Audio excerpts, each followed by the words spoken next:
Hey, Soil Mates. Welcome to Men Metal Mayhem, the podcast where the brothers men take a deep dive into the discographies of our favorite metal bands. I'm your host, Brother Paul, joined as ever by my two brothers and co-hosts, Brother John Hello, my dear brothers. and Brother Dave. What's up? Each season of the show, we are focusing on one band in season 1, Songs of the Damned. We are covering Soilwork. Today, we are discussing their scintillating 2007 album, Sworn to a Great Divide. Join us as we walk 20 more miles in the rain.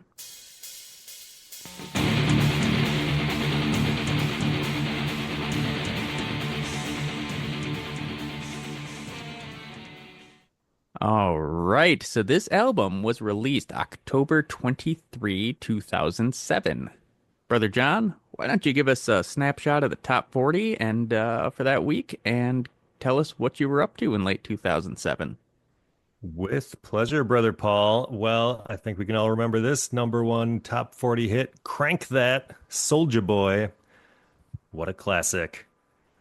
Couple of other noteworthy top 40 hits, Hey There Delilah, coming in at number 20 by the Plain White Tees, Umbrella by Rihanna at 26.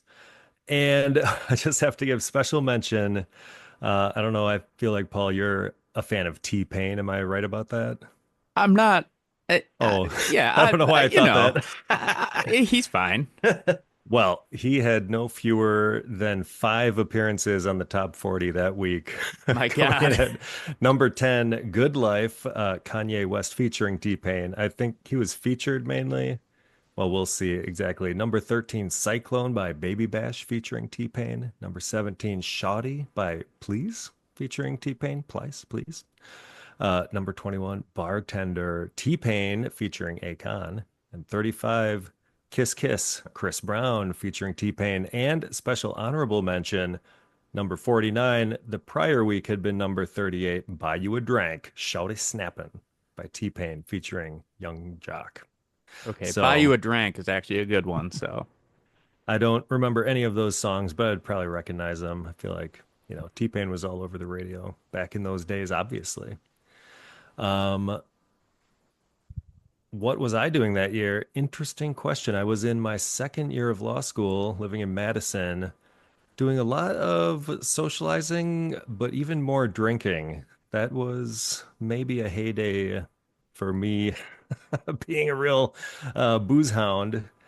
And let's see what else. Oh man, I was living in the bottom level of this duplex in like downtown Madison, and upstairs there was like two girls and one guy who lived there. And I don't know, they maybe all just found each other through Craigslist or something. But this guy, I don't know, he was like college age, young guy, like good looking, but he was kind of a psycho and just like always just getting into trouble and stuff, I guess. I didn't really know him that well, but he was our neighbor. And one day I was like outside on the sidewalk. I was like, what the heck is that? So like all these drops of blood. And so I'm like basically following this bloody trail, and it leads right to his door, like in the same house that I live in, but upstairs. I'm like, what the hell? And I knock on the door. I'm like, is everyone all right? And he comes out and he's like holding his head, bleeding from the head, just like kind of profusely. I'm like, oh my God, like what the fuck happened? And apparently he had been like, he was drunk, I believe at the time, and he had been getting a ride home from some guys. And I don't know what exactly happened, but they like bashed him in the head with brass knuckles and kicked him out of their car, like down the street from our house. And yeah, then there was a different time. The same guy was like just blazing drunk, and the our neighbors who lived with him apparently, or whoever was in the house, like locked him out on the porch, and he's just banging on the door. And this is like 2:30, 3 o'clock in the morning, mind you. So like I was with my girlfriend at the time. We're like downstairs trying to sleep, and this guy's up there just like banging on the door. He's like, open the fucking door. It's like, you could bleep that out maybe, Paul. Make it a little more Nope. kid friendly. But yeah, it's just screaming at the top of his lungs, waking up the neighborhood. And we called the cops on him, and they came, and then he quieted down. And the next day, I played it totally cool. Like, me call the cops? It couldn't have been. That's crazy that somebody did that, but like at the same time, you were being pretty loud. What was going on last night there, buddy? So, anyways, again, I think I mentioned this in the last episode. I'm glad I don't live in these sorts of environments any longer. Just a regular, normal grown up now. So, anyway, just want to give a special shout out to an old law school friend of mine, Mike Snodgrass, who I had met around this time that this album came out in 2007. He was a year younger than me, but we discovered our shared love of metal and would always be kind of like swapping bands and saying, "Oh man, you check this out that I just discovered." So that was a good time to be learning more about different fun metal and discovering new bands with a friend. Hope you're doing well, Mike. That's all I got. Brother Dave, what was your life Oh, looking like? 2007. I had graduated in 2006 and spent, the end of that year and into 2007 realizing that you can't really do much with a bachelor's in psychology. So I was joining the workforce and man, it sucked. I think I was falling back on Opeth and Nagalok and Catatonia real hard around that time. And I've got I've one very strange sort of fugue moment that I'm not even sure when it happens in my timeline. I remember I worked at a die-cast factory for I want to say about a month, and I was working the night shift, but I literally do not remember when in my life this happened exactly. I was just like so out of it and so depressed. Am I remembering right that like this could have been someone else, but like were you ever working and there's like hot shards of metal shooting at you and they like refuse to give you correct safety equipment? I could be Yeah, thinking of that someone was else. the That was diecast that you? factory. Yeah, Okay. That's that crazy. was yeah, it A was lot of wild. OSHA violations going on over there, it sounds like. Hmm and so I think I only worked there for like 3 weeks or 4 weeks or something like that. I got it through a temp agency, and then uh they suddenly like shut it all down to switch over the pieces that they were making, and so it was going to be shut down for like 2 weeks. And I was like, oh great, I can use this time to look for a good job because this sucks. Um, but then like the next day, and I was working night shift, remember? So I get woken up by a phone call the next day by the temp agency, and they're like, hey, here's another place that you need to go work. And I was like, what? Oh, I was hoping to use this time to look for a different job. And then he was just like, okay, and hung up on me. And so that's how I accidentally quit my job. It's like you're fired. Basically, You I can't had fire me, I no, quit. yeah, it was so weird. I had no idea what was going on there. Um, but then eventually I started working at a coffee shop, and because it was the middle of Bumblefuck, Michigan, uh, they don't believe in racism there. It was called Beaners Coffee. There was Uh, an unaffiliated coffee shop in Appleton, also called Beaners, but at some point they changed their name to a Coca, right? That's a Coca now, Yeah, I yeah. think. Yeah. yeah, So I Beaners think in maybe it's just a in popular name for coffee shops. I'm not sure. well, Or, coffee has well, we beans, and we didn't do any research, didn't look at Urban Dictionary or anything. Uh, they did eventually change their name to Big B, but those of you in Michigan who shop at Big B Coffee, oh you know, boy. we would occasionally have Californians come in just laughing and buying all of our merch. Um, Gotta find some classic merch. yep. And then also working at Babies R Us. Uh, Oh, I yeah. was, yeah. And there was another one that like I had dual schedules, so it was confusing because I was working at Beaners and Babies R Us at the same time.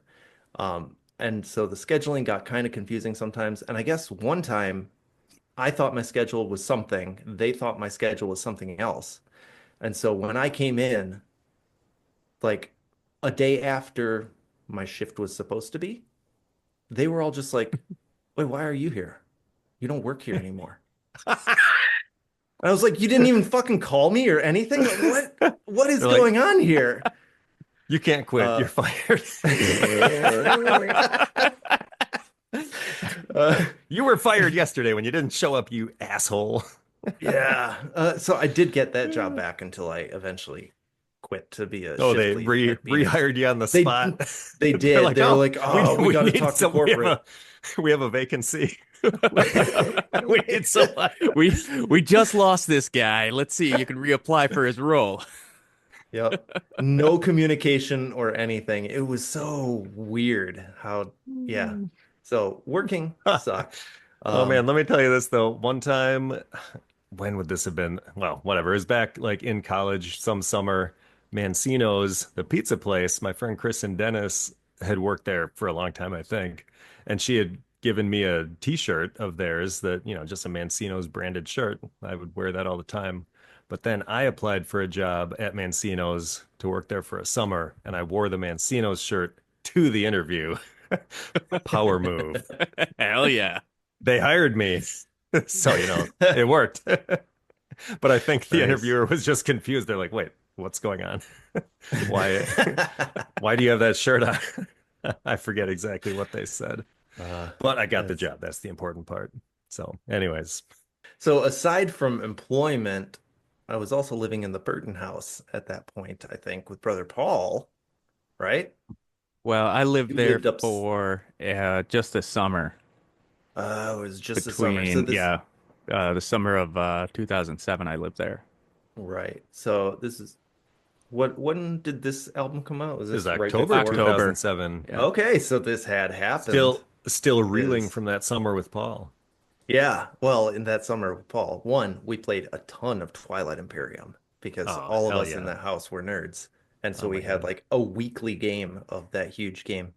Um, but Which, for the that listener, if you don't know, this is a board game that takes like 12 plus hours to play, but it's epic and it's awesome. And yeah, everyone should do that at some point in their life. more interestingly is when our house got struck by lightning. Like I woke up to a bang, like it was so loud, but I was living on the ground floor. Brother Paul was living upstairs. And what Yep. did you wake up to, my friend?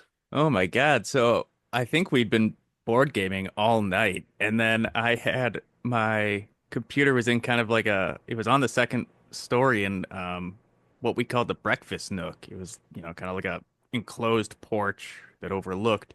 And so I had almost started, being like, well, it's 5 in the morning.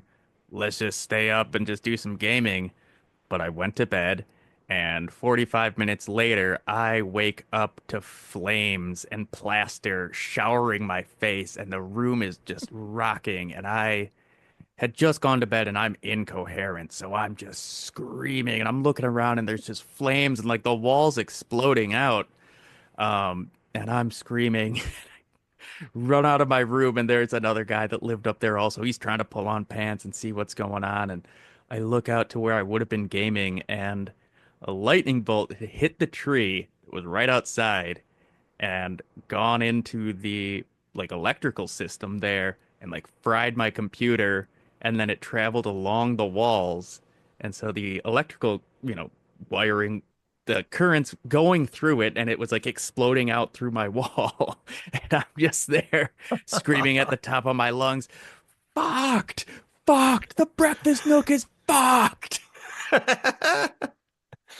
Oh boy. Oh, and I remember then after we examined your computer, the cord, the power cord going into the wall was blown in half. Um, but then we got a new power cord and your computer worked Yeah, fine. yeah. Now that's some solid engineering. And then my computer, which was downstairs and had a power bank, whatever that Surge would protector. surge protector. There we go. Words are hard.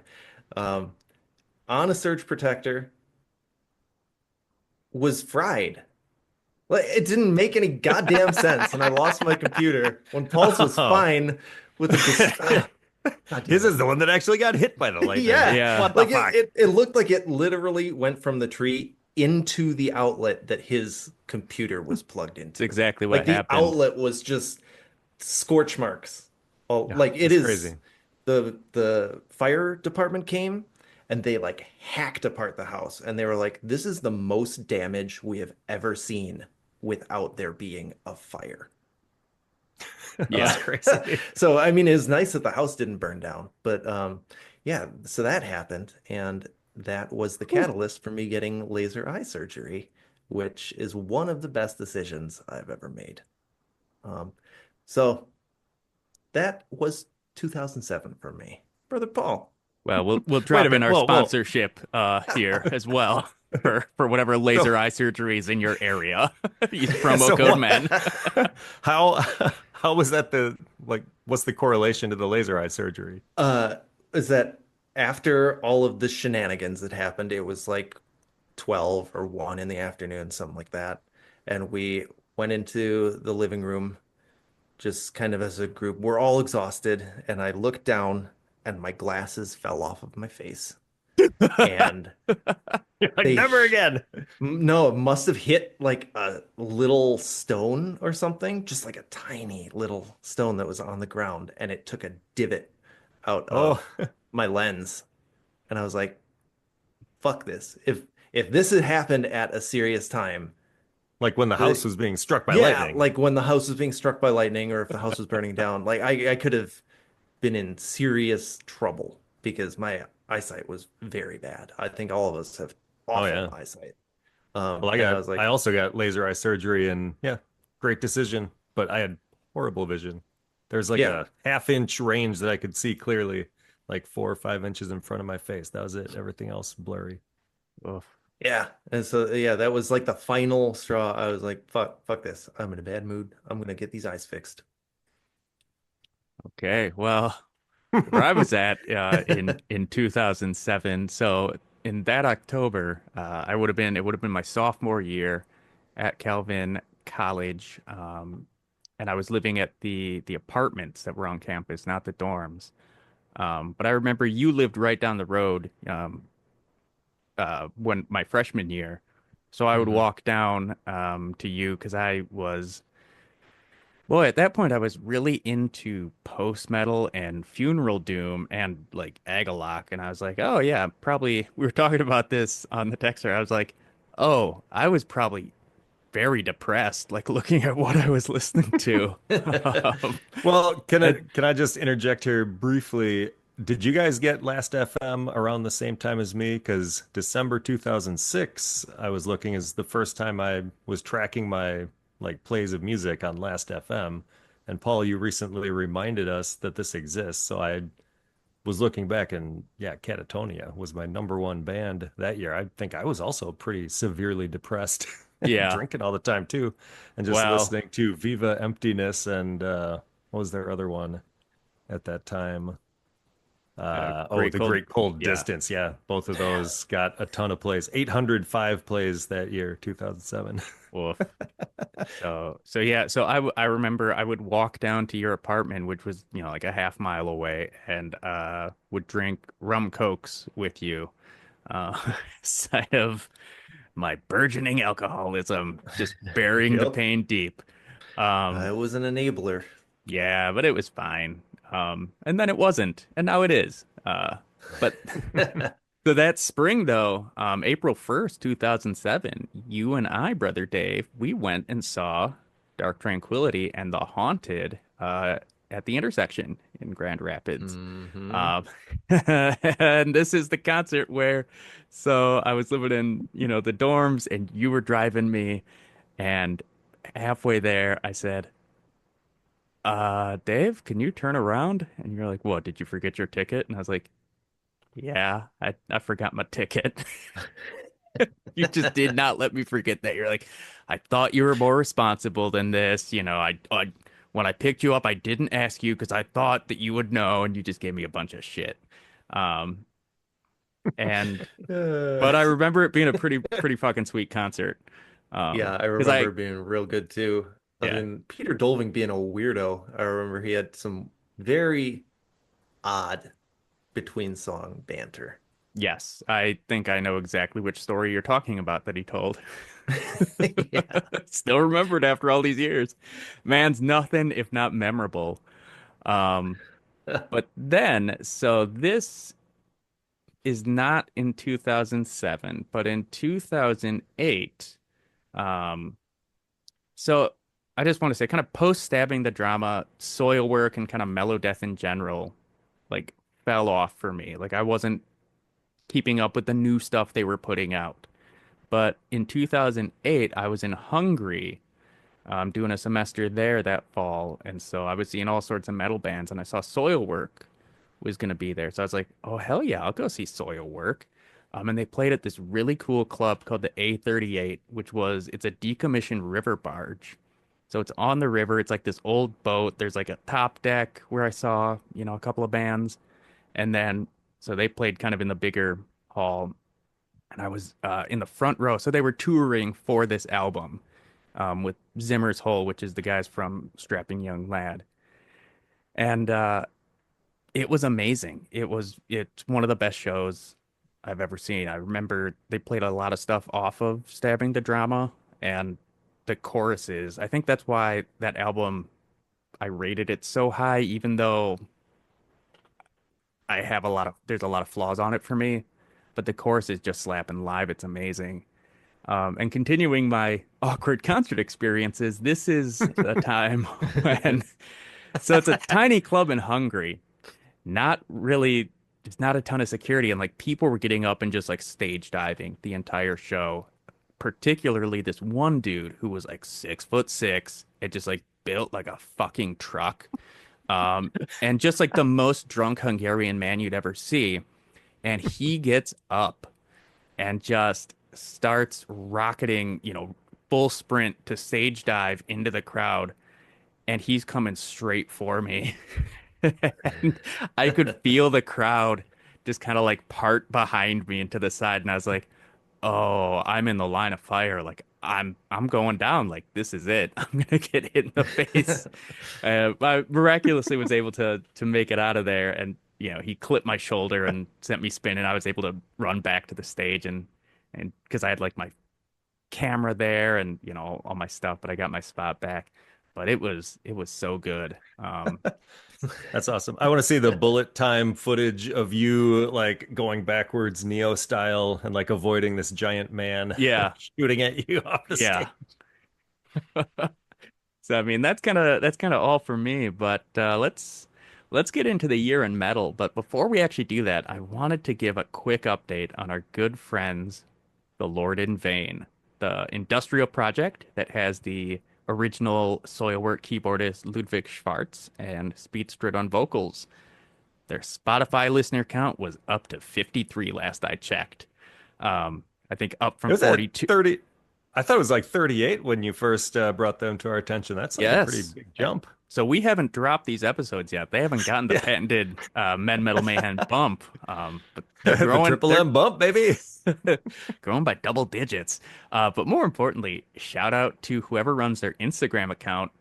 He gave my personal page a follow, because I followed them, and so I messaged him. I was like, "Hey, I'm doing a podcast, and we name drop you a couple times." And he was like, "Awesome. Let me know, when you drop the episode." So I don't know. They seem like chill, cool dudes, and now we're finally one step closer to interviewing all the members of Soilwork.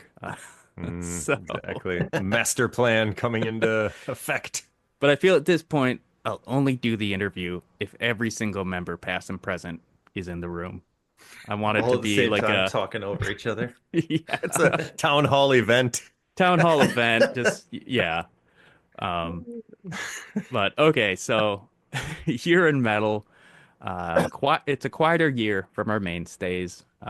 In Flames had released Come Clarity the previous year, but in 2007, Dark Tranquillity gives us Fiction, Amorphous gives us Silent Water, and Dimmu Borgir is coming out with In Sorti Diablo. Um, and then this, Diaboli. Yeah, yes. Diaboli. Oh, Diablo Lee. Oh, I'm sorry. I truly wrote it incorrectly. Um, and Which is a Strapping great Young. album. Yes, it is. And one of the reasons I like doing this segment is because it reminds me of all the albums like from the Oh yeah. past. So I usually give these ones a spin, to just be like, oh yeah, it really reminds me Yeah. of what's going on. Um, Strapping Young Lad officially disbanded in 2007, but not to fear because Devin comes out with the album Ziltoid the Omniscient that same year. It's also a great album. Man It's cannot be stopped. Yeah, and it's genuinely funny at parts. Yeah, I feel like comedy albums are hit or miss, and they often don't have that staying power. But yeah, it's Devin Townsend, so it's good music, and then it's also got some jokes thrown in. It's great. yeah. But for debuts, we have the Death Clock debut, the Death album, and the TV show had premiered the year before, and they were on season two and dropped the Death album. Also, this is the year Flesh God Apocalypse formed. I know they're big for you two. Hell yeah. Um, we might have to do them because I have given them a couple of tries. I don't dislike them, but they've never really caught on for me, so I think that might be a fun perspective. And also, boy, our boy Speed. This is when the Night Flight Orchestra formed, and that's kind of his throwback hard rock band that he does, and they got a bunch of albums. Um, and then just Gave kind them a of, listen recently. It's not my deal, but it's fun, yeah, and it's Yeah. like purposely cheesy. I think they nail what they're going for. And yeah, yeah, it's it's just, pretty decent. yeah, I only listened to a couple songs, but I liked it. Would surprise. listen again. Um, and then just kind of from our roster of selected bands, this was a big year for post metal, so I got to mention them. Neurosis came out with Given to the Rising. Rosetta came out with Wake Lift, which is a just a triumph of an album. And then Mince came out with The Ritual Fires of Abandonment, also another really solid um, post metal album. And then our boys in Still Remains, Grand Rapids natives, came out with their second album, The Serpent.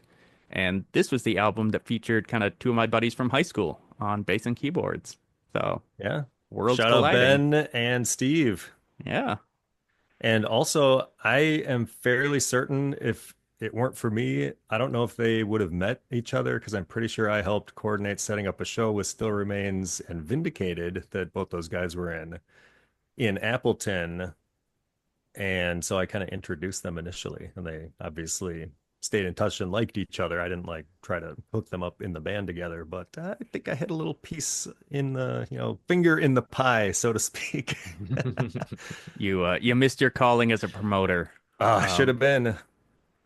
and then here's an album that was big for me and brother Dave, especially, and I think really just shows the depths of our depression. Moon Sorrow, Vitas Lucu, Haviateti. I'm sure I butchered that, but it's two songs. They're each a half hour long. That was And on they're so constant. good. They're so good. I listened to it again. I was like, this is flawless. And yeah, I was really depressed. Yeah. Folky black metal. Yeah, But yeah, it's incredible. yeah. Give that one a spin. And then last one, Dimension Zero came out with He Who Shall Not Bleed. And this is the side project of Jesper Stromblad from In Flames. And the reason I bring them up will be clear in just a minute. And then generally Well, speaking, Linkin Park's still going strong. I think they kind of shed all that new metal stuff and they're just like an alt groove metal band. Metalcore is still there, but also it's kind of the rise of hot topic core bands like Bullet for My Valentine, Black Veil Brides, and Attack Attack. So let's get into Hold Soil. on, Oh, ho, ho, Paul. ho, you're We right. can't move on so quickly because I have bands that I like that you didn't give any kind of recognition to. But I mainly just wanted to call out a couple because I saw that Between the Buried and Me came out with Colors in 2007. I feel like I've mentioned that Yep. before on the pod, and I'm trying to get Dave to like love that album the way that I do. I've listened to many of their albums since you started calling me out on them, and I actually like their post colors stuff more. But Oh. Yeah, And honestly, I don't know how much I've even listened to stuff after that. I found the album I loved. It's like, I'm good. I'm just going to keep listening to this one on repeat. Don't care what else they put out, but but yeah, I Colors, I it's a good could. album. Yeah. It's when they were still a metalcore band doing prog, and I think they've turned into a prog band who sometimes does metalcore now. Oh, interesting. Well, I will have to check that stuff out. Also, Darkest Hour came out with Deliver Us, another awesome installment from my dear friends. Well, I don't know them, but I love them. In Darkest Hour. Behemoth came out with The Apostasy. That was a pretty good one. Pretty good. And let's see, Fintroll. I don't know if I listened to this album so much, but was it called Jordan's Jup? I don't know if that's how you pronounce those words. But Fintroll was always a fun one that I liked a lot. Well, they are one of those bands that I saw when I was in Hungary. They were on the Heidenfest tour. It was them, LVT. Those were kind of, I think, the co-headliners, and a couple other really good bands. Primordial was on there, and they're a blackened folk band from Ireland who have some solid records. And that was a really fun show. So, Yeah.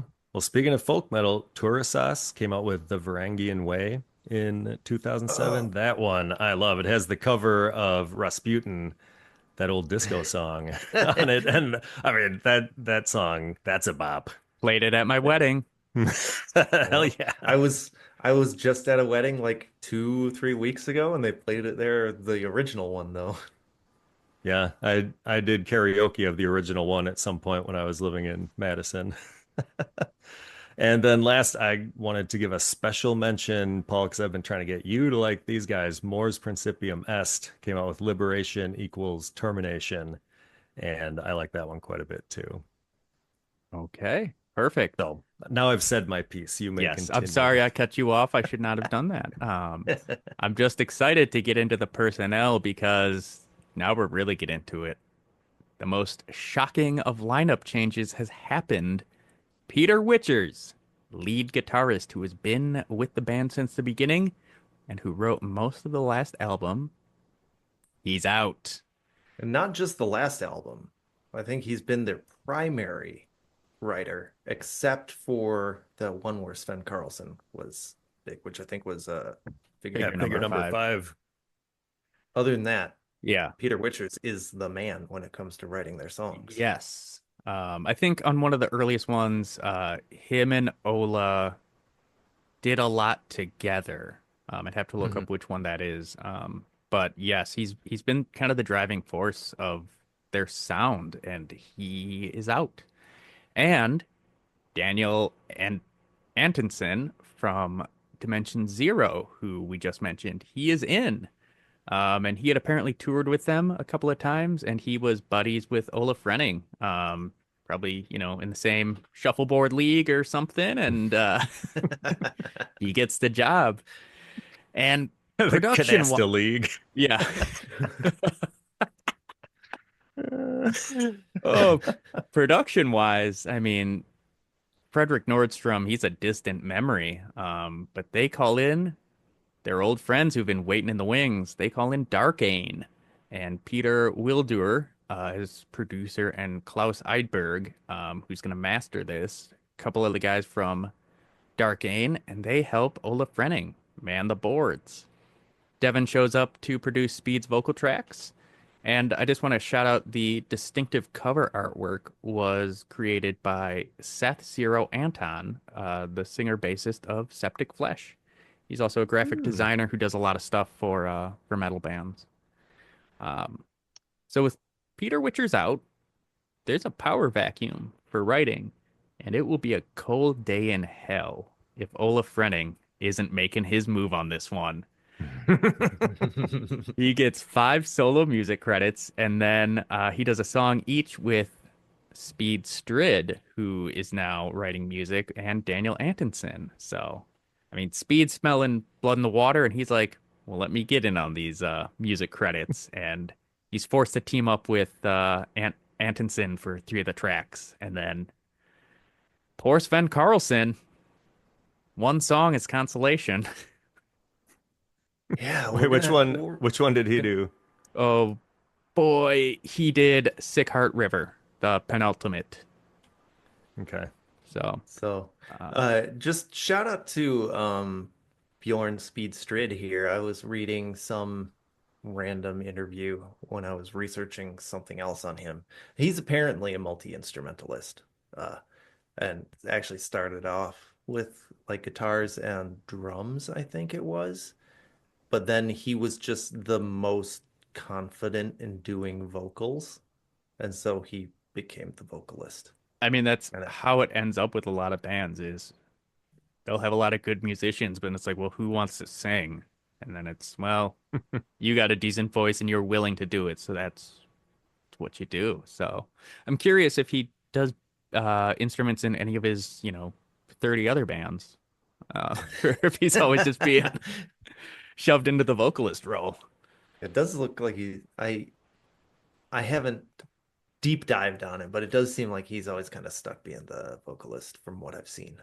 All right, well, let's get into it. Track by track, 11 standard tracks, just under 42 minutes long, and it starts off with track number one, Sworn to a Great Divide.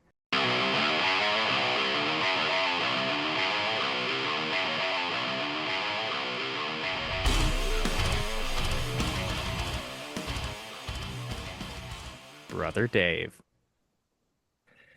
This song starts off with a lot of promise. I think the intro riff, Paul immediately shaking his head. Just the intro riff, I'm like, okay, let's see where this is going. And when I would have heard this back in the day, I didn't look up who was in their lineup or whatever, so I didn't know what was going on. Um, it feels like they're trying to build it. They kind of go through like three or four different intro riffs, and then it kind of drops down to like a quieter, continuing to be intro riff. And it feels like they're gonna after each of these riffs, it feels like they're gonna hit you in the face with a wall of sound. And it It's just it doesn't happen. it's like that scene in Monty Python where the guy's charging the castle and he Yes. keeps charging the castle. That is exactly the intro to this song. Uh, Um, I it did not notice that when I was listening to it. So it again, like I'm not really a critic, but now I will have to listen again and keep all this in mind. and I think I'll, things that stand out to me on this song is like it could be good, but I don't think it particularly is. Um, it has a much shallower sound than their previous albums. Like previous albums have lots of layering going on. There's especially they've been working in the synths kind of all the time since Sven joined. And they usually have a really big guitar sound. Now their guitar sound feels kind of hollow to me. And there's like no synths going on here. And the chorus feels like it's supposed to be big, but just doesn't hit like their old choruses. Um, the solo's decent, but nothing outstanding. But their solos are typically kind of very functional. So I'm not going to hold the solo against them yet. Uh, so like all told, the riffs are pretty good, but the way that they're put together and the way it is all in the mix, it just lacks punch. And I Oh, am left disappointed by this song. so I'm gonna jump in and say I immediately hated whatever guitar tone or effect he's The using. tone is bad. It There's something is wrong with it. it's Saint Anger drums cranked up to 11. I had a visceral reaction. Like it came on to one of my Spotify just like shuffles, and I was like,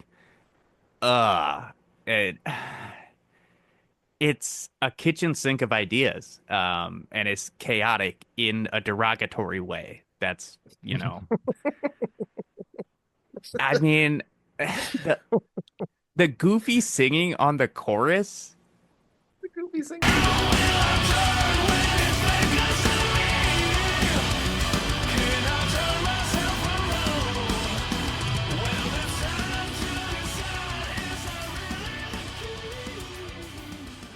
It's so I wonder if he's hanging out with Devin doing vocals, and Devin's like, I'm putting out kind of like a comedy metal album. I'm doing voices on mine. And Speed's like, voices, huh? All right. I mean, and at one point he says, part of the Jekyll, part of the Hyde. What a dumb fucking lyric. I Oh, hate it. Oh these God. lyrics are soil work turned up to 11. It's yeah, so they're they're trying it and it's actively not working. This is it's not even a miss. I think this is an actively bad song. I do not care for this one at all. Let me just chime in here. So yeah, Yeah. let's hear what Pick it how back you up. rate this a six. All right. Well, not a six exactly, but you know, 5.9. the main riff when it starts out, in my opinion, felt a little new metal-y, but I guess I didn't have a visceral like vomitous reaction to the guitar tone or anything like that. I mean, And I in their actually kind of defense, I thought the mix was better than stabbing the drama because in that one I could not like differentiate what's going on with the guitars. This one I could hear the guitars. I thought they had some pretty cool riffs. Have some solos on almost every song in this album, which I appreciated. They're kind of bringing that back a little bit. So, I mean, looking online, if you just peruse the reviews, they range from like 1 to 10 on this album. It's a very divisive album. But I fall a little more in the camp of I thought it was pretty good. I enjoyed it. I'm not surprised. Oh, yes. Also, oh wait, Oh, Speed. I feel like he makes his brutal vocals even more brutal than they've ever been on a couple of these parts. Like at and on this song in particular at 44 seconds, he's like, "Fear itself is bigger than the seed." Well, he growls it real deep and brutal. I can't really do that, but I thought that was pretty good. okay. So we're off I to think a it's a banger of an opener. we're Okay. we are off to a strong start on I mean honestly, this is their most divisive album. So I'm sure And we we'll are be divided. yes, we are sworn to the Great Division. So let's move on to track number two. Well, before we do that, can I Oh, please also say that I think it's time to open up our special segment, Lyrical Tactics, Vocal Gymnastics. Lyrical tactics, vocal gymnastics. Because, absolutely. boys, we got to talk about this song, the lyrics. Well, let's dive into it. I mean, I don't know if either of you took much of a close look and had any particular thoughts, but I've got a Well, couple hot takes that I let, would like to let share. me just say our friends at Song Meanings have let us down. There are no comments for this. Not even a I like it. I don't know what it means. Well, Or that's because Yeah, really, everybody this has whole your album. opinion. They're like, this yeah. sucks. But so hit us with your hot takes. All right. So, first of all, let me just disclaim this. So this is my hot take. I have no reason to think Bjorn Speedstrid had any sort of evangelical Christian upbringing, or maybe this is a testament to how Soilwork's vague and metaphor-laden lyrics can be open to multiple interpretations. But I think this song might actually be about living with Christian guilt. Let me explain. I will, Elaborate. I will walk you through this sort of line by line here. He says, because I won't take what I give. I think he gives good advice and sage Christian counsel and encouragement to others, but he's unable to practice what he preaches. He says, I've sworn I'm better within. He's deluding himself into thinking he can live a blameless life when he is, in fact, but human. He says, not the last time, it keeps coming back, building knowledge, gaining strength, a part of the Jekyll, a part of the Hyde.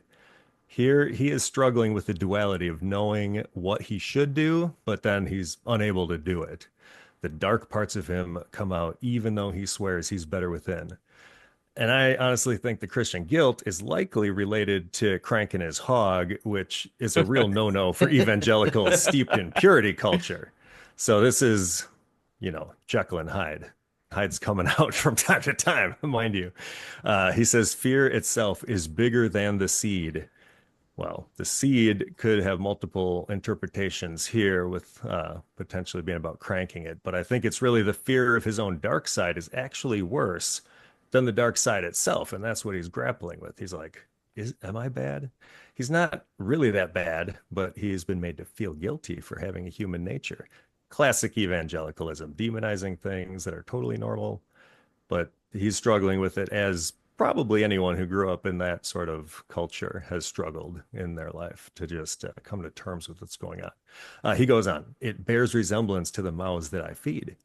I think he's saying he's more afraid of being found out as a fraud by all of his accountability partners, that he's been encouraging to not crank it. So if they find out that he's struggling, it's like, okay, that's not going to be good. Then I'm sworn to a great divide, sworn to a great divide. He can't escape the dual nature, and he's psychologically torn because of it and absolutely racked with Christian guilt. The song goes on. How will I turn when it beckons to me? So, like, when he gets horny, what he gonna do? Can I turn myself from home? Can he deny his human nature? Well, it's time to decide. Is that really the key? Is purity culture really the key to salvation? All that matters, I can do this on my own. It's his cross to bear and figure out alone. There's too much fear of coming clean to the other evangelicals. So he's trapped in basically a psychological prison of his own and his religion's own design. And then it ends, I can feel it's coming the way. Okay, he's finally cranking it. Here it comes now. One, two, three, go. The hog has found its release. Then there's a guitar solo, call that out. I'm sworn to a great divide, sworn to a great divide, even though he knows in his mind that he's made the right choice by choosing cranking it. He'll never forget the duality of his existence. That's my So hot take. Wow. I just want to say that you need to get on songmeanings.com and share that with the world. And two, I did generate some AI art that shows, because you weren't sure if you were going to share that theory. Um, but I'm going to throw up the AI art of a man struggling with whether or not to share an embarrassing story. Well, it's not embarrassing about me per se, but let's all admit that growing up in purity culture of an evangelical, conservative Christian, group of people we hang out with, there's a lot of guilt about cranking it. Let's Oh, just be honest. absolutely. And No, I you're think it's okay to come clean and encourage anyone who's dealing with that kind of guilt to maybe get professional help or just do what we did and choose the path that Speed Strid chose in this song to cut the ties. Go with cranking it. All right. Brother Dave. Next up.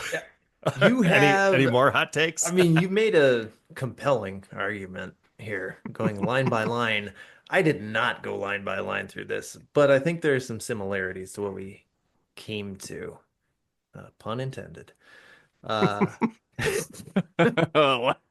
What are your top what? categories on whatever tube sites you're using? Is that it does seem to be about hypocrisy. I think that it has to do probably with relationships, because if you look through the rest of this album, it's like a breakup album. I think Speed was going through some shit. Um, I think, I mean, this is a hot take because I have no idea what this guy's life is about. But I think maybe he was even getting divorced. I believe that he got married back in like 2005 or something. Um, but then I also saw that he got married again in like 2017 or something. I do not have these dates pulled up. I probably should have. But it does seem like he has been married twice. And I wonder if this album is the end of something, because like every song is about breakup emotions, basically. And so part of me sees this song maybe as the divide of being on the road all the time between that and being home, or some sort of like personal hypocrisy that, I will engage in some behaviors, but I expect behaviors are not engaged in on your end. I don't know. But it kind of seems like it's going that vague-ish direction to me. I think that's probably more correct. I just want to give a quick shout out to the Danish band Kellermensch. Their second album, Goliath, is basically just a man putting his divorce to words. It is just divorced dad experimental art rock. It is really good, but you listen to it and you're like, oh, guy. Buddy. So okay, let's move on to track number two, Exile. Uh, Brother John, tell us about this one. In my opinion, this is a solid song. No complaints at all, but it doesn't really stand out as being exceptional. However, at 2 minutes 45 seconds, we do have the complementary soloing guitars, which I think sounds pretty rad. I'm fine with the guitar tone. I love it. And I'm glad to just hear more of that than what was present on Stabbing the Drama. That was one thing that stood out to me immediately is, oh, nice, the guitar solos are back. I feel like they just kind of didn't have them very much on Stabbing the Drama. So here, classic Soilwork. Dave? Um, I also wanted to I wrote in my notes that the solo it's a nice harmony. The notes that they're playing themselves are not anything to write home about, but the harmony itself is nice. Um, I during the earlier parts of the song, I feel like they're like looking at In Flames and seeing what they can incorporate. Um, they're doing a thing where they're doing the chuggy guitars in the front, and then they're doing um some like full chords up in higher octaves and also some arpeggios up in higher octaves, which isn't a purely In Flames thing, but the way that they have it mixed and like the tone that they're putting on that higher background guitar is very reminiscent of post Clayman In Flames to me.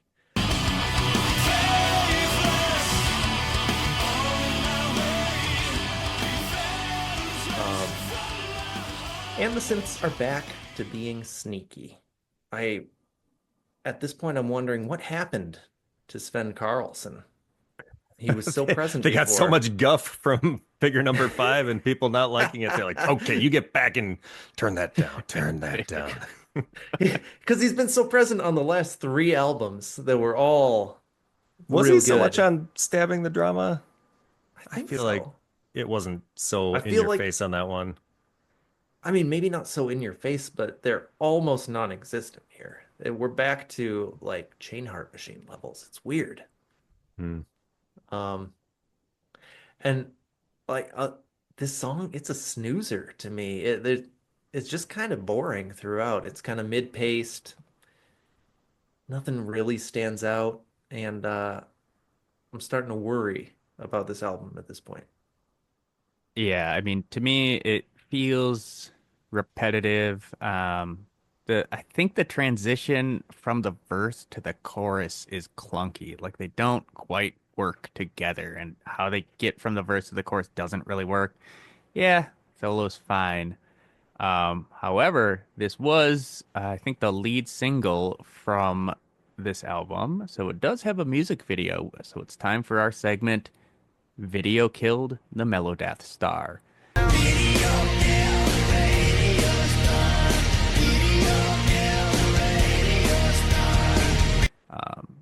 And Brother Dave, I think you had some thoughts about this video.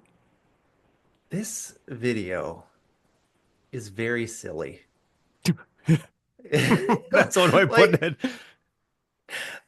it starts zooming in on a PV amp head and it Oh, like goes is that inside. the no, it starts with the point of view of an average stalker.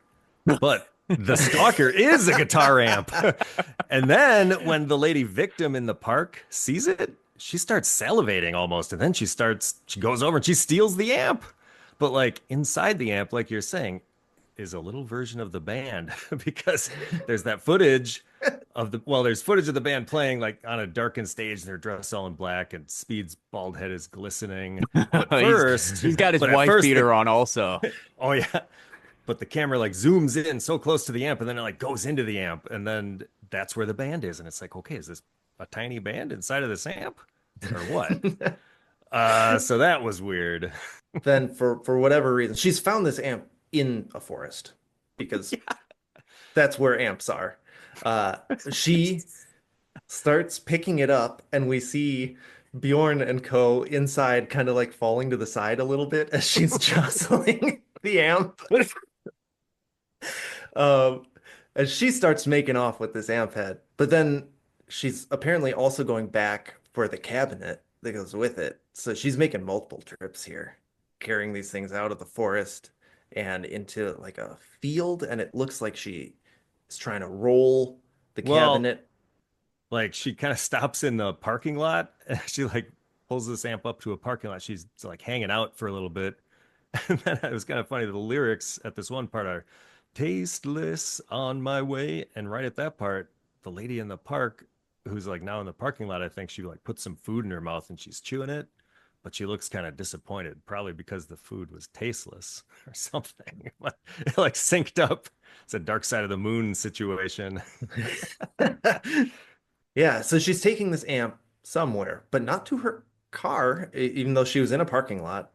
She then starts rolling it across a field, which I've moved a cabinet and it's got those little wheels on the bottom of it. Yeah. That's just gonna sink right into the grass. She's better off carrying this thing. Yeah. Um, Hoist it up. she carries it across a field and to like a mountain that has some stairs going up it, Yeah. and carries this amp up a mountain. And then it And takes a little, the video takes a little time to yeah. pause the music Yeah. and just have her breathing heavily for like 5 seconds. Yeah, she's like dragging it up the mountain and she's piling it on like some other amps or something. And then the video just like takes a pause. The music stops. She's breathing heavily and everyone's like, "What? What's Yeah, going on?" what's going on? And And then then it just gets back to the boys jamming out inside their little tube amp. yeah, Uh, and then eventually let's see, it's starting to get dark and Speed like his hand is up like towards the camera and it's kind of like a wide angle shot so his arm kind of looks extra long and he pulls his hand back really fast at the part where he's like, this night will start the exile run. And then at that part, there's a weird CGI music lines that like start shooting out of the stack of amps that this lady stacked up. And like they're blasting this music all over town, like these little CGI lines, like lasers or something. It was crazy. So yeah, it's a terrible video. I it mean, is. so, well, is this a good video? No, absolutely not. But is this music video worth watching? Absolutely, yes. I'm a fan. I'm a fan of bad movies, and I'm a fan of this music video for the same type of reasons. So I do Well, recommend that you go check it out at least once. It's l- just so weird.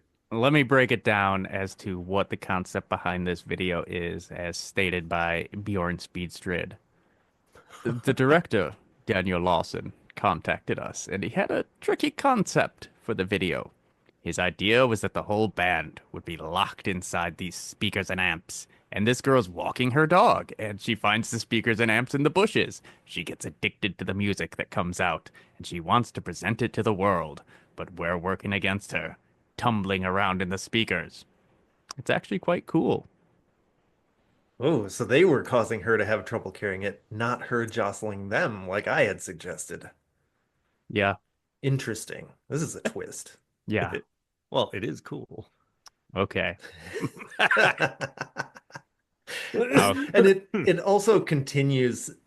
I mean, every band does this, but like Soilwork's trend of just featuring hot women in their videos when it's like what they did it in Nerve on the last one for whatever reason. The lady who was having a breakup and like a suicidal crisis was walking around with her shirt open and just like a bra.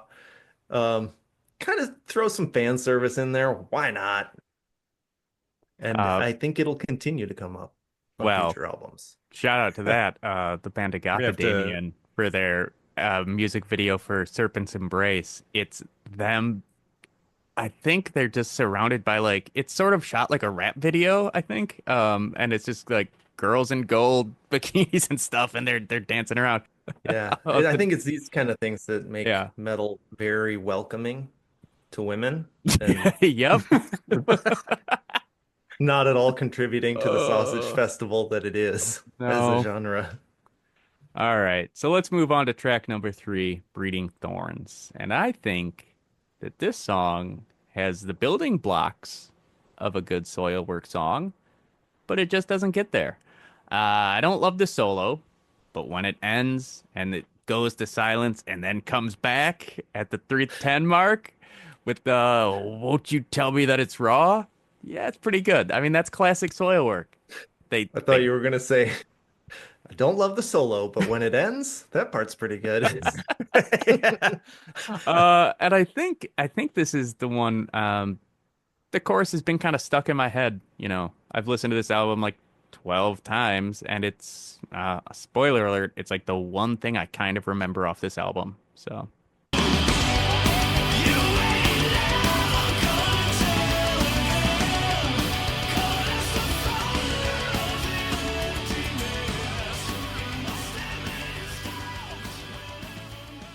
Yeah. I'll Well, I like this one.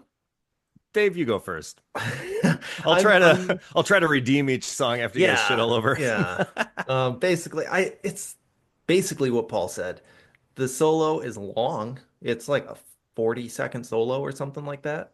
Um, and it's at this point, I think by this song, I'm like, these solos, they technically they work, they're in key, whatever, but they kind of feel like exercises. They don't feel like someone wailing and throwing their heart into the solo. Is like it's you do some arpeggios, that's what you do. Now we're gonna do some tapping, now we're gonna do some a harmonized part. It kind of feels like a in paint by numbers it song. feels like an old man trying to keep his mind sharp doing guitar exercises. Uh, exactly By that. this by this time he would have been what, like about 42 or something, probably. Because wasn't he like 35 in like 2000 when he joined the band, and this Yeah, 7 years sounds about later? right. I'm 42, or I'll be 42 in a month. So Better start can- working on those scales, buddy. well, so I can Yep. confirm if I was playing in a band, I would have to do these exercises to keep myself sharp, because your body starts to go like by age 35, and it doesn't get any better from there. 100%. I'm falling But apart. But let me say, I like this song. I mean, now I feel like I just don't know what I'm listening to when I hear you guys talk such shit. It's like, I liked it. I don't know.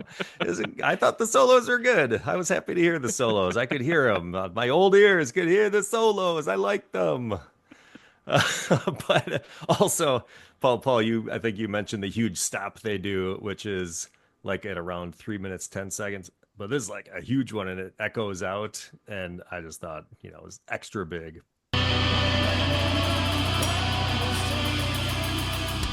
Won't you tell me that it's wrong?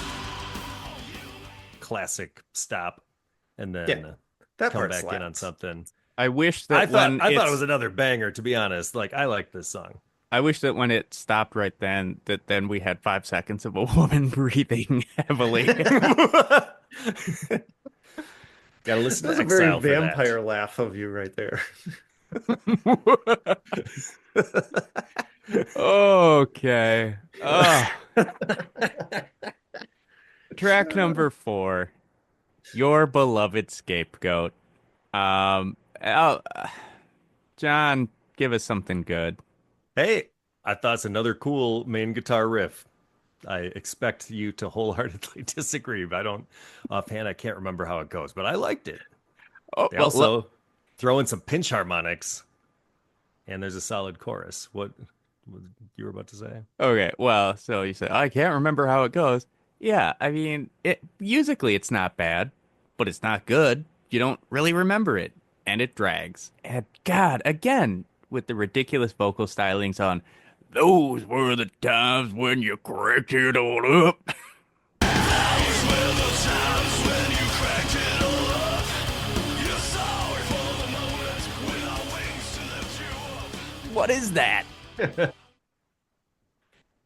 all I got. Uh, Hmm. yeah, the main riff, I actually remember it, but not for good reasons. I swear it is an In Flames riff. Like I hear this song and I'm like, this is just an In Flames song, isn't it? But I also don't want to go listen to those In Flames albums to figure out which song it Find the is. one. Well, I'm curious. So it's Daniel Antonsen, who's from Dimension Zero, which is Jesper Strombland's side project. I wonder if he's hearing Jesper just doing some In Flames drifts, and he's like, well, I could take that to my new band. Yeah, this could work. Yeah. Those guys love me over there. I do like the prominent use of bass at 46 seconds. I like it when the bass has time to stand out. I haven't even really noticed that it's there, but that's not uncommon in a lot of metal. So I like when it has a time to shine. And Brother John, you pointed out pinch harmonics, some big ones at Hmm. 54 seconds, 131 and 315. I think it's actually like all the same riff, but it's nice. It's got a breakdown. Um, the solo, again, it's fine, but it's kind of boring to me. But it's got some nice harmonization. Overall, this song's fine, but that's not what I've come to Guys, expect from guys, I liked it. Soilwork. I liked it. Okay. Also, I'm gonna invoke our segment, Bring the Mosh, because I forgot to mention this before.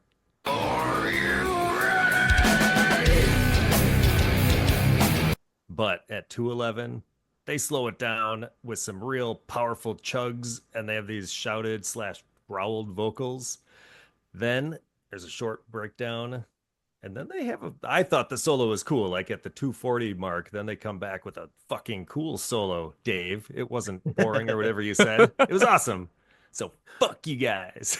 Nothing can touch such a man in distress. Won't you find a bright solution? Crossing the river, get away with what's Although, let me mention this. So I kind of mentioned I was looking at Last FM earlier, and I was kind of looking back, like, did I even get this album in 2007? And it looks like I got it right around probably Christmas or my birthday. So, because I had my first listens were in 2008. All of 2008, though, I only listened to the whole album 4 times. The Uh, last note that I have on this one is that, and I wrote this note to myself, it is notably mid-tempo.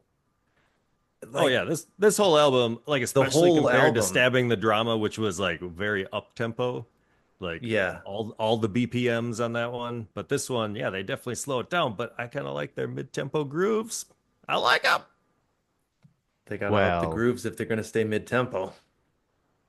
let's see if you like this song, Brother John. Track five, The Pittsburgh Syndrome. Well, my comment on this is that this is a real blisterer for those who need high BPM, Dave. Speaking of what we are just Yeah. saying, they had to do something in the middle to wake you back up. But and my comment, it stands out on an album that is mostly more mid-tempo. But to me, that's not like a dig. I'm fine with the mid-tempo stuff. It's fits my aged demeanor. I don't know, but and again, I like the guitar solo on this. The it's at about 151 that comes through, but like there's some cool drumming behind it stuff.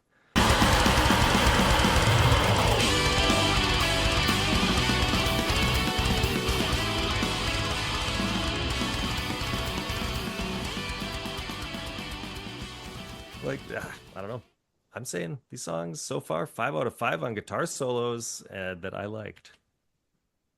Well, I will say, Brother John, that I had that timestamp written down as well, and noted the cool drum work. It's like he does like a series of blast beat triples. I'm sure it's totally wrong what I say, but it is cool. It's noticeable. This is the most lyrically straightforward song that Speed has ever written. and I hate it, both lyrically Yeah. and musically. I started out not liking this one very much, but again, as is my way, the more I listen, the more I like it. You could convince me of anything if you just repeat it enough times into my silly monkey brain. Well, let me say, so I listened to this album about 12 times for this podcast, and I started out being like, God, this sucks. And then at about listen number five, I was like, is this album like, is it actually really good? Have I just been wrong this whole time? And then on listen number seven, I was like, oh no, these are my opinions. So, Uh, I think this is the best song so far, actually.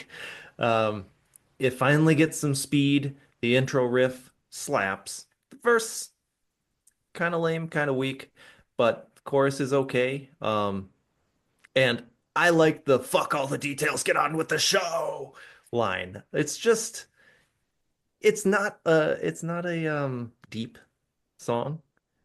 I like his vocal work around 145, just some sustained screams over each other. We getting some of that Soilwork vocal layering yep. that I think has been kind of absent. Um, and the ending is fun and unexpected, where it's like a couple of quick hits and then it's done, which is abnormal for Soilwork and keeps me interested that they're doing something different. This one's a bop. Hmm. Well, track number six, I, Vermin. And I'm just going to say, as a personal pet peeve, I dislike anything titled I, noun. Cult of Luna has one called, I think it's I, Weapon. And I'm like, I can't listen to anything with that. I just hate that. But, here the chorus is fine. It's not great. It's got more goofy inflections, and it's got a sloppy, dirty solo. So, Brother Dave, your thoughts? I mean, I think this is possibly the best song on the album. Um, I agree with the I noun naming. It's silly.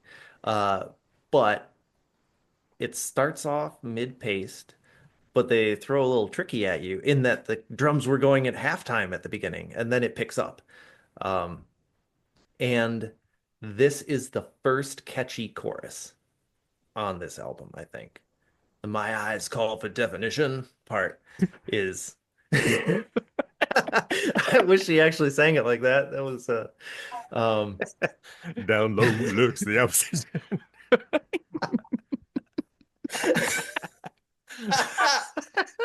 Oh, and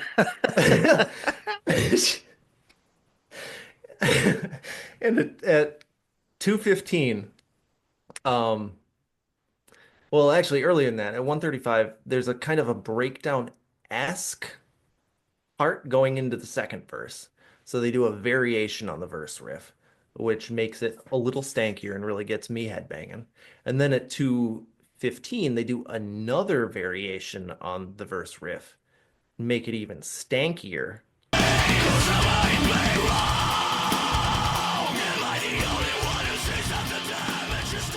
which I like.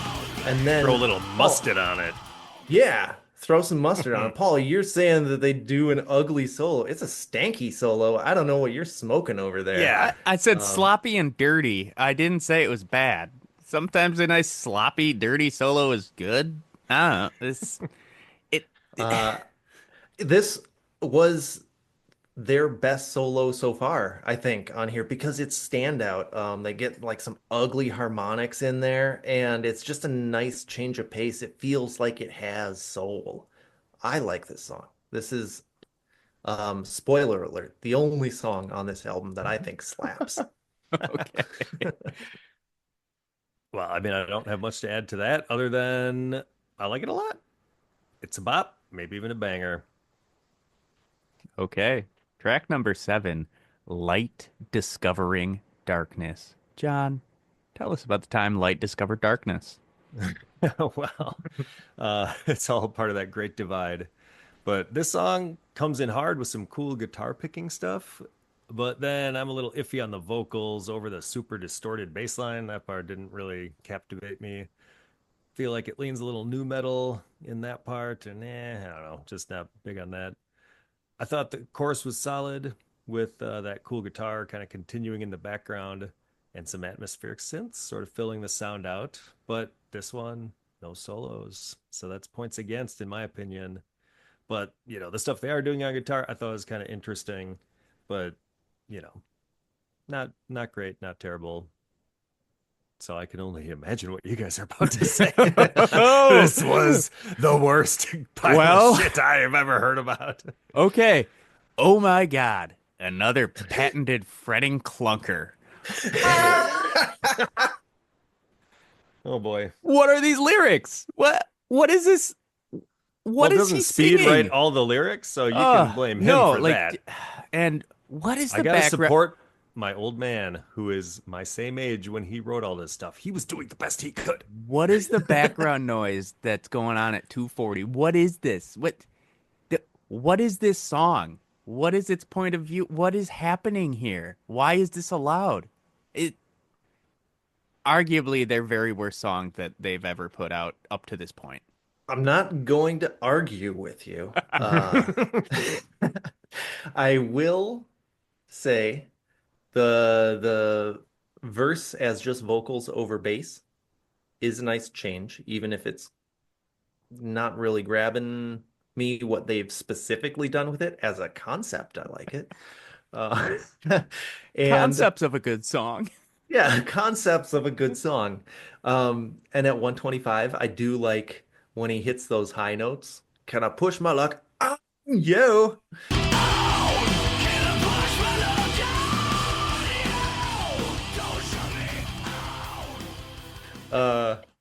And that becomes Bjorn Speed Strid special, is that he will frequently I think he does it like 3 times on this album, that he has the verse, the vocal part, and then on like the last one or to mix it up, one of the times through, he'll take one of those notes and like shoot it up a fifth or an octave to really sell it. And I like when he's exploring his vocal range.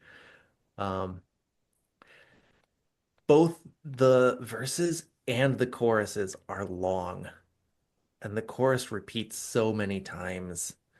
They just needed to shorten something, because like halfway through this song, I'm done with it. It is a snoozer.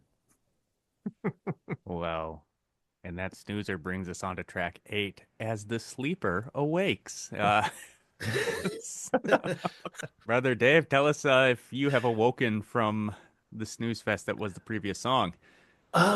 This one's a bop. It's a riffy main riff. We're getting away from some chugs, and how the riff ends, it's almost a pinch harmonic. He's like toying with the idea of making a squeal, which Concepts is of a pinch harmonic. yes. But just having, you don't have to go all out all the time. You can do like a partial pinch harmonic or something. That's fun. We got some sneaky synths in here. I like them. The chorus has multiple layered parts. Um, and the verse does end with a big pinch harmonic at 258.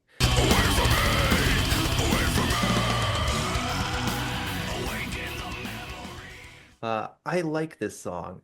So one thing in my notes I do is I try to write down like a line that will remind me of what the song is, because we're going through so many songs. It's hard to like keep all of them straight. And I have written still waiting for a constant thing to react. I know that that's part of the chorus, but it was the most memorable line I could write down, and I also can't think of what the chorus sounds like right now. So I can't that's think what it not sounds like either, but I know that line. Well, maybe what it's Paul said was true. This one is forgettable.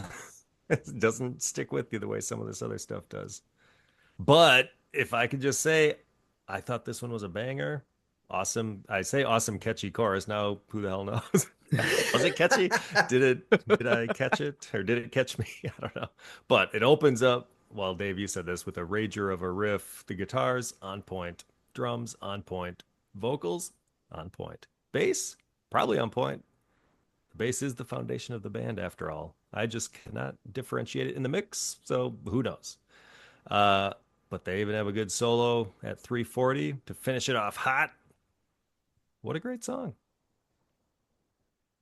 Um, I mean, I think I have the note like he's back to disregarding meter in this song. Um, Oh, vocally. yeah, vocally, Oh, which he's gotten away from that from the early ones, but I think this one he's really kind of think it's this one. But now I'm not I couldn't tell you. The cost of I getting feel forced like into something that used to be a game. Yeah, Like that's and yeah. that musically, does this sound similar to all the stuff that's already been on the album? Like, like, do these riffs, does it sound like other riffs from earlier on in this album? As I was listening to it, I was like, am I back in like the like songs are trap? too samey, basically. Yeah. So it all, and then I have written in my notes, what the fuck are the keyboards at 215? So something jumped out at me. I think they sound wonky or something's going on. I'm like, what is he doing there? However, the chorus is catchy. Still nailed that. So, you know, Do you know what the chorus is? Because Brother John and I both failed. I think Wait, he's like, I can't believe it's true. You better just shut it out. They won't let me pull it through. Shut it out. Can I this is push my what luck on you? he says, Don't shut a it constant out. thing to react. So I Wait, am I even on the right song? no, do not think you you're are. on Light Discovering Darkness. This is the Sleeper Awakes. I Look it. didn't. I couldn't see the title. All right. Well, Yeah. hey, they're all the same. So let's go on to track. We're on track number 9 now, John. It is Silent Bullet. And how about you take us away with this one? Oh, well, I thought it was solid. Good chorus. I love it. Has some noodly, sneaky synths layered into the background. But at like about 2:15, there's, I don't know if it's like a bridge or something where they kind of slow it down, and it's mostly like talk or shouted.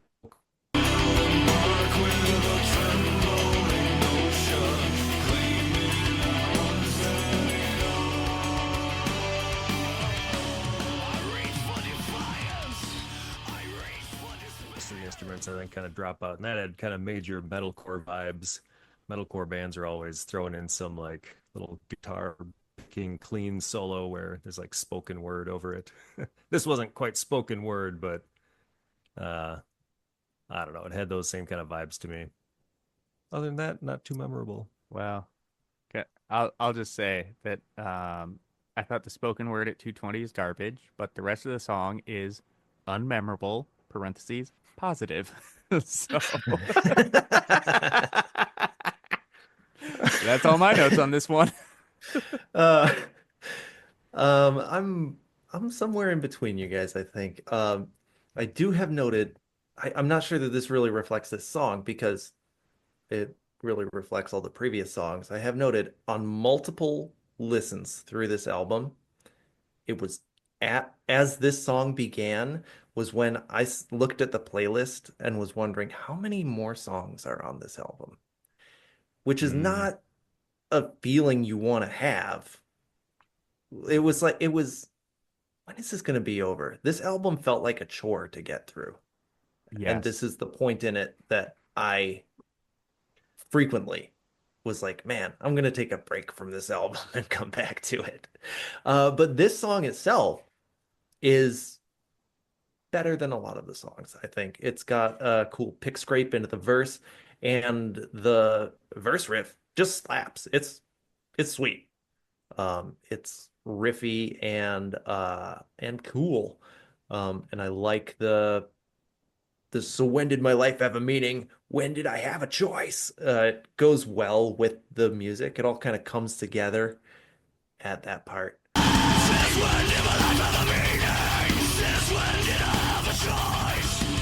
To make my way through this ravage landscape. oh I yeah, also that agree that part that has like some cool like fast kick drums underneath it. I like that part. Yeah, and they're riffing out on top of it, not just doing power chord chugs. It it's great. But it's got the goofy spoken solo or the spoken word part, and the pre-chorus singing is kind of weird. It's half a bop ultimately, despite having like one very, very solid section of the song. Okay. So now we are on to track number 10, Sick Heart River. Brother Dave, take us away. I like this one.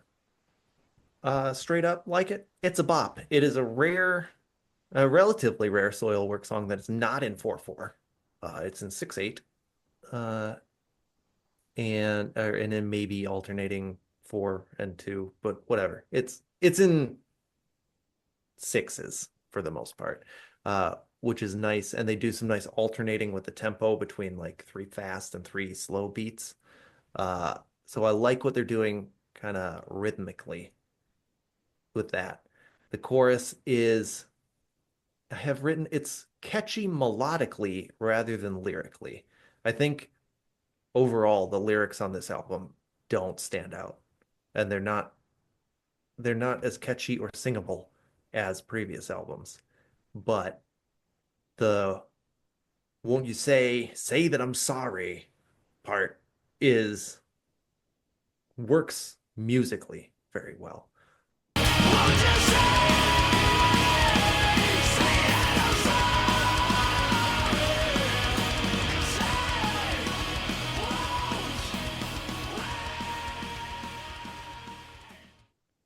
He also does the same thing where he hits that high note that I like. Oh yeah. Hmm.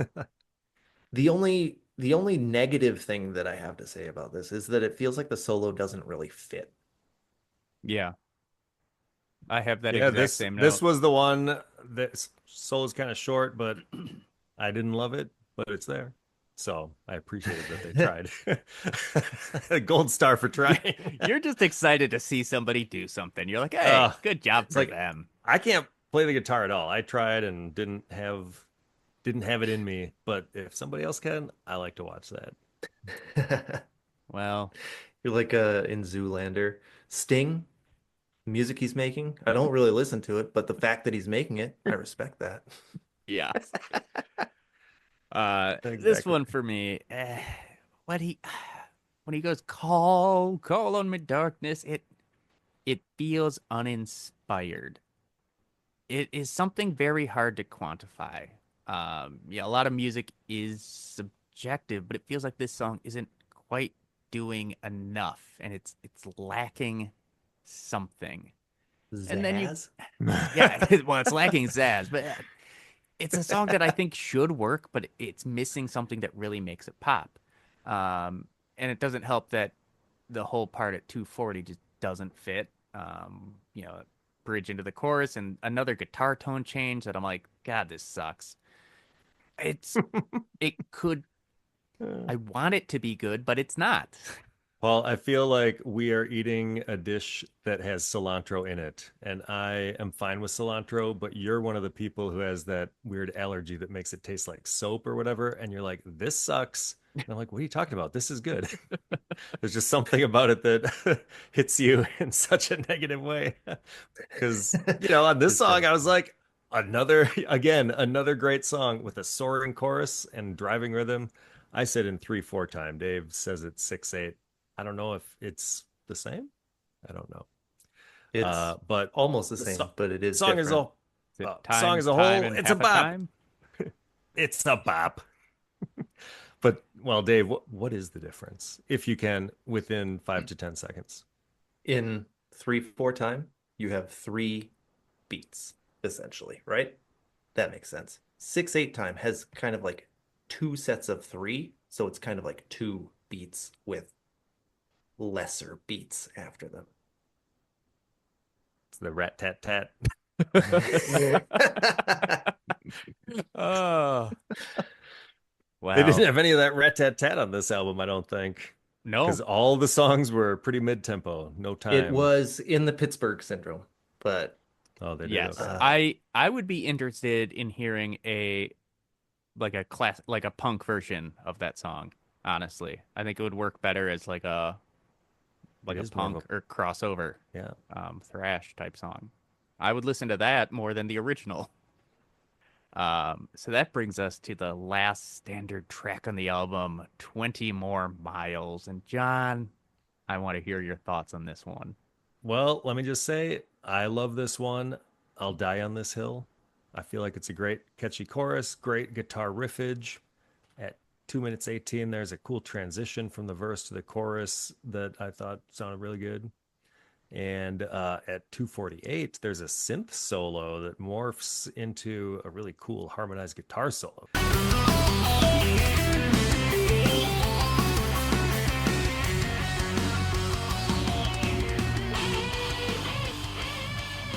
Um, and then I thought the solo was just really good at that point.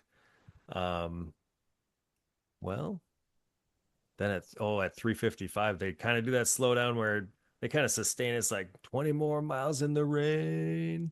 And then there's like these drum hits, and then they go back. They don't really pause, but they just kind of ramp it back up with some cool drum hits and go into the chorus. Finish the song strong.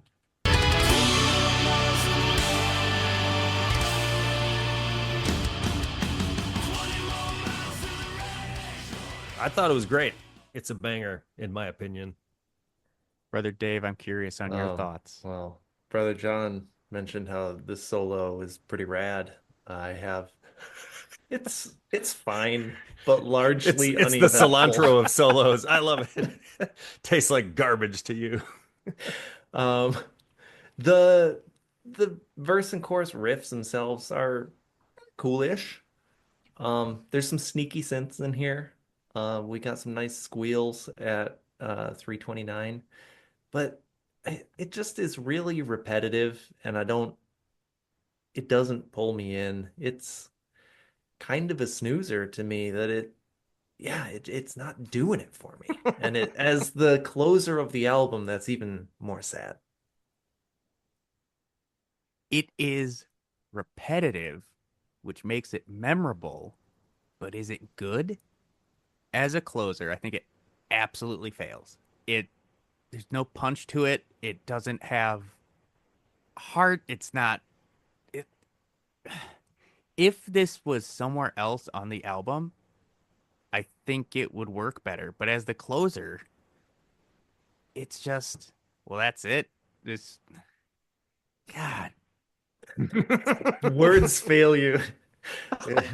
We it need to really have does. we I need to mean, do it's video just sequenced. so that the people can see you shaking your head in disappointment. Yeah, it's not, I don't think it's a bad song. Yeah, it's repetitive. You think it's probably a staple live. I think they probably made it for a certain reason, but as an album closer, it absolutely fails its job. And God, and that's all I got. Oh, I guess we can open up the segment. Video killed the Melodeath star.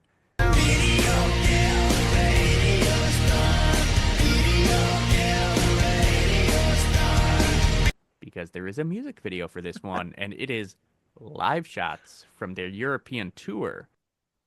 So that takes us to But hold on, the it's like clips of them.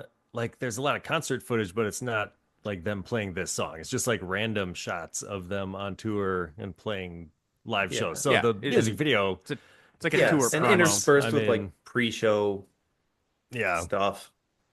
I mean, walking I guess it like hallways. fits the theme of being on tour and having to go 20 more miles to the next stop or whatever, but it's like, I don't know. Getting Yeah, divorced because you're always playing it's shows like and wearing a gotta vest. stay Which 20 more has miles like away due to the restraining order by in this the album, divorce. Yeah. by this album, Bjorn Speedstrid has locked in his touring persona. I think, oh, he's still got a necktie at this point though. But Yeah. the vest and the cutoff shirt, that's still to this current day his touring outfit. But like, man, this Yeah. is such a low effort video. Yeah. Yeah. Just cranking them out, So, I mean, that cranking them off. crank that seed.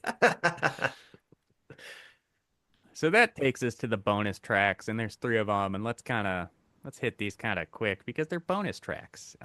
You can find all these on the Death Resonance compilation. Let's start with Martyr, and I will say the keyboard dip that they do at this one at like the 50-second mark and kind of all throughout is a lot of fun.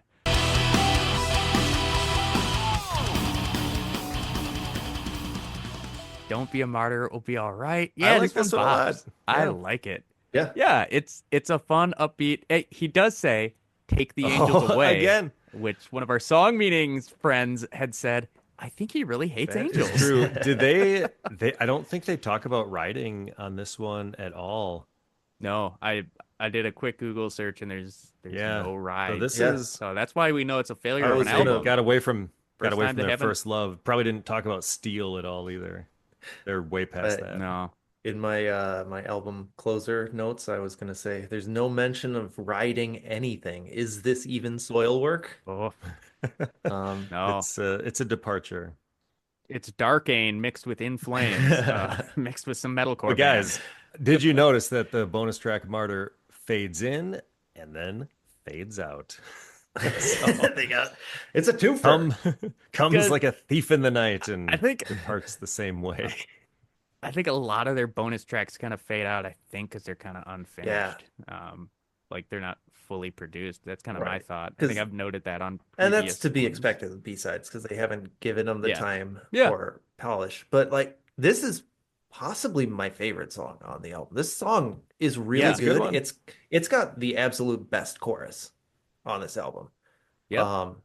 And all the songs here are roughly 4 minutes plus or minus. This one doesn't feel like 4 minutes. It gets there, and Absolutely. I want it to keep going. I want them to write a solo and write an outro, but it seems like they had the bones for this and they didn't really know what to do with it, and then just kind of Yeah. put it on the B-sides. Didn't really finish it, but it's a really there's a lot of good stuff. And I knew, Paul, you would like the Bleep Blop intro, and He does this dip. It's a lot of fun. I mean, it's interesting, which this album is not, yes. but this song Mhm. is. Let's move on to the next track, Sovereign. John, I think you had a Yeah, couple I of thoughts thought on this. I thought Make 'em this one had snappy. some stoner rock vibes. I'd not really heard this kind of sound from Soilwork. The guitar groove with the synths backing it up at 2:33. Just like you.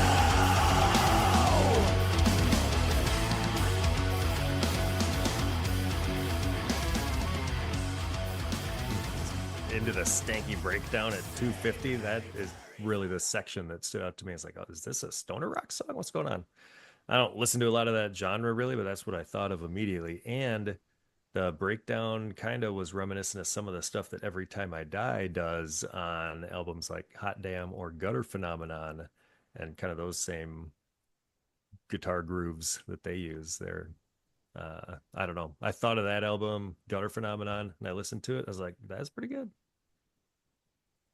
So Yeah. I like this song. You had mentioned that it gave you stoner rock vibes or stoner metal, and I do listen to a lot of that, and I didn't quite get it. It reminded me more of it was like a 70s prog Mellotron keyboard part. That's what I got. It was like, and that does kind of influence kind of that stoner rock. So maybe like Sabbath, if you're thinking that. But I was like, oh, they're trying to be Opeth with like a little Mellotron bit in there. I could see why it's a bonus track. Doesn't quite pop, but it's fine. I like it. They do a lot of weird syncopation stuff in the beginning half of it, which is interesting at least, but it is also kind of chaotic. So I understand why they didn't include that on the main album. And the big groove, even if you're not going to call it stoner rock, maybe you'd call it groove metal or something. Like it is groovy at 230 and on, which I really like. So let's touch on the last bonus track, Overclocked, which I have written snoozer. Dislike the vocals, and it just drags.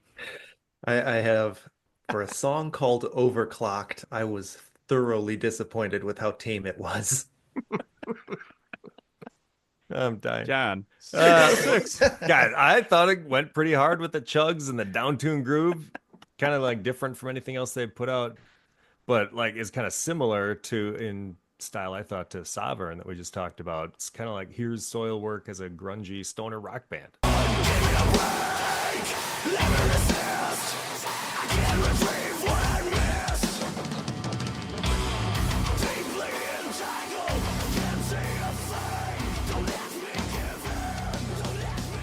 I thought it was kind of fun. At first, I was like, what the fuck is this?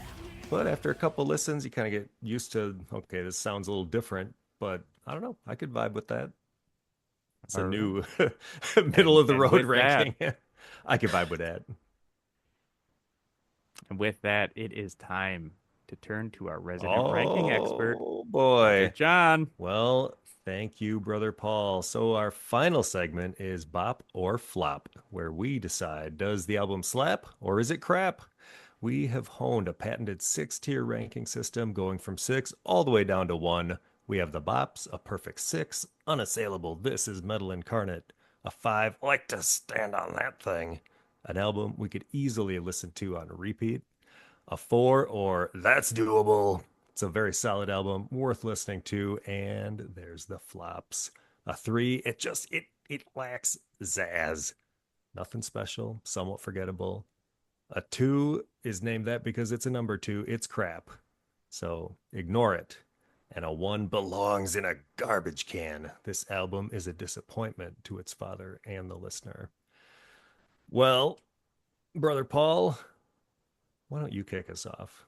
I will have to give this one a 2. This album feels like a regression, musically and vocally. It starts terribly. It ends on just on a weird note. And the middle is unmemorable and uninspired. There are a few brief flashes of goodness, but they are the exception, not the rule. And there's not a single song that holds together start to finish for me. So honestly, it's like a 1.5 between crap and garbage can. Oof. Brother Dave. That's a rough one. I mean, we know at this point that I didn't particularly like this album. It was largely mid-paced and kind of low energy. Um, it lacked heft. Like the mix just was thin compared to what we've come to expect from this band. It absolutely is a regression. The choruses aren't super memorable for the most part. Not just none of the big hooks that we've come to expect. And then the synths are like gone for some reason. And even the drum mixing, the drums are mixed really far back. They didn't stand out to me. Like I was impressed with Dirk Verburen's drumming on the last album. And here it's just like it gets the job done. Um, no mention of writing anything. Big disappointment there. Major And marks against. yeah, and somehow this album is only 46 minutes long, but it feels so long in a bad way.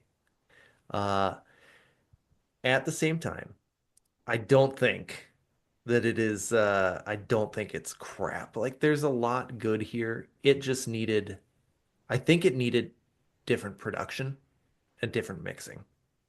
It needed someone outside of the band to zazz it up. And like that's what your producer does, right? Like you bring in your song and they're like, yeah, this sounds good, but also add some EBO here. We need to double up those guitars there. This is getting a little stale here.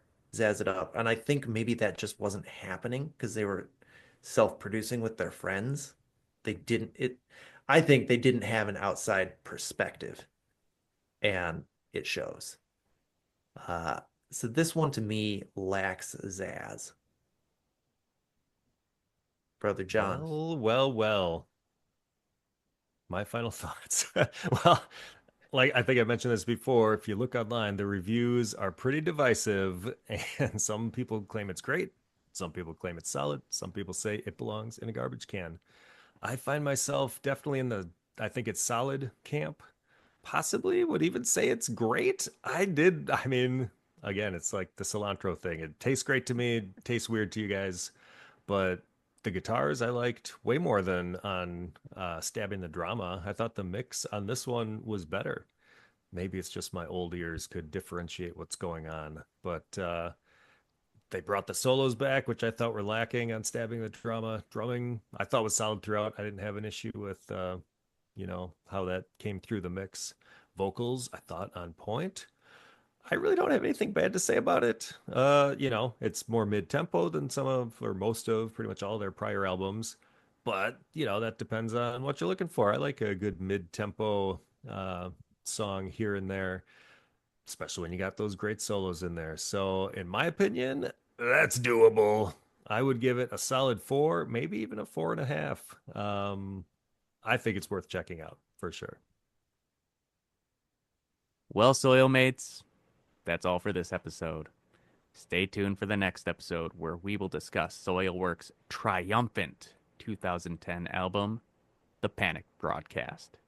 Until then, stay metal, my brothers. Hell yeah, brother. brother.